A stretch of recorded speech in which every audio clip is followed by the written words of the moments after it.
श्री गोपाळ कृष्ण भगवान की जय। लीळा नंबर 157चा उर्वरित भाग। माईन भट्टांनी विनंती केली, जीजी आपण परमेश्वर हात तर जीवास बोध कसा देतात ते बोध प्रकरण कृपया करून सांगा।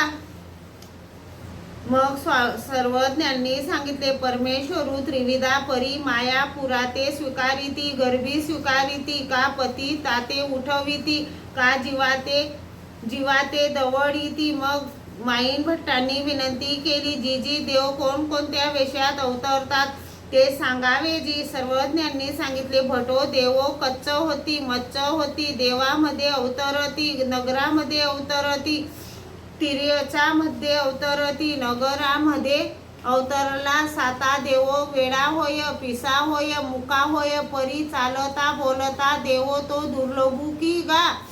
परमेश्वरू सकळही देह धर्म जीव धर्म स्वीकारिती। यावर माईन भट्टांनी विचारले, जीजी परमेश्वर युगामध्ये किडतात ते कसे ओळखावे।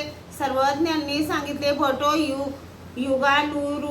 युगानुरूप परमेश्वरू किडती, परी किंचित दिलक्षण त्यावरून ओळखावे। जसे श्री दत्तात्रेय महाराजांचे नाना वेश अमोघ दर्शन, नेहमी एका ठिकाणाहून दुसऱ्या ठिकाणी जाणे। जसे श्रीकृष्ण महाराजांनी प्रथम चतुर्भुज दर्शन देणे, नंतर अर्जुनाला विश्वरूप दर्शन करवणे, गोकुळात गोपाळ होणे, 16,000 राण्यांसह राज्य करणे आणि रोज गोपिकांना दर्शन देणे।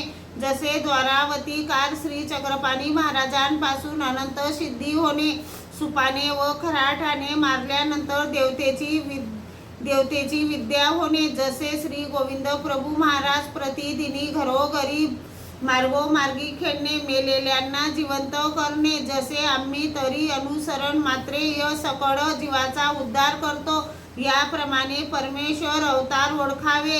हो जी। श्री गोपाळ कृष्ण भगवान की जय।